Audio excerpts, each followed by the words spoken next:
G'day guys, and welcome to your rapid fire edition preview of the Wallabies v Ireland at the AVIVA in 2025. The Wallabies will really be hoping that they don't become the first Wallabies side in 67 years to not win in Europe on their tour.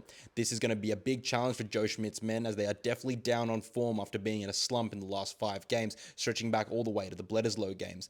Now, there has been some big team changes for the Wallabies, and they start right up front with Alnal Toa coming in a tighter prop instead of the big damaging ball runner in Taniela Tupou. It is a real shame that he is not seen on the bench, and power is something the Wallabies are definitely going to need, because the gain line has been what's been missing from their game plan. And if they don't have that, then it doesn't look they've had much else at all. Harry Wilson, the captain, retained at number 8, despite people thinking and also seeing that he's had a bit of fatigue going on there. But he has promised to empty the tank, and that the rest of the boys will do so also. They'll be able to put in the last big efforts for the last 2 games of the season in 2025. In the backline, the changes roll in hot and fast as well, with James O'Connor starting in the number 10 jersey being brought in there, and also Len Ikitau next to him as well, adding some of his experience to the midfield. Out the back, in the back 3, there's also been a big reshuffle. Harry Potter retains his position, no less, but then on the other wing, you've got Filippo Dangunu, and youngster Max Jorgensen get his opportunity to be able to slot into the 15 jersey for only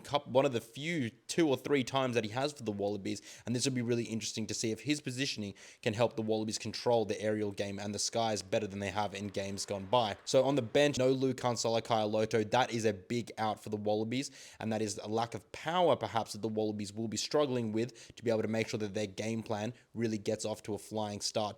Now over on the Irish side, they've gone with a little bit of a experience matched with inexperience. So Tyke Furlong starts there alongside Dan Sheehan, and also the youngster and inexperienced player but extremely promising talent Paddy McCarthy there at the front row.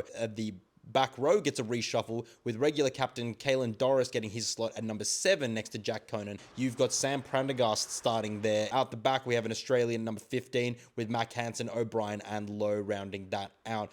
The biggest thing for Ireland is going to be make sure that they can bomb Australia effectively with the kicks out the back, and then for the Wallabies, they're going to make sure that they need to understand when and when not to use a long and also a short kicking game as well when they're not getting forward to the way that they want to, because gain line has been a big issue for them. The Wallabies can counter-attack effectively with players like Max Jorgensen doing his best to be able to integrate himself and get his hands on the ball more, and James O'Connor is going to be able to make sure that he plays narrow enough, but then is able to spin wide when the moment and the opportunity presents itself. It's going to be a stellar game, and I can't wait to see what unfolds at the AVIVA. It is a storied ground, and the Wallabies will be hoping that they can turn their fortunes around from what has been a rocky and roller coasting 2025.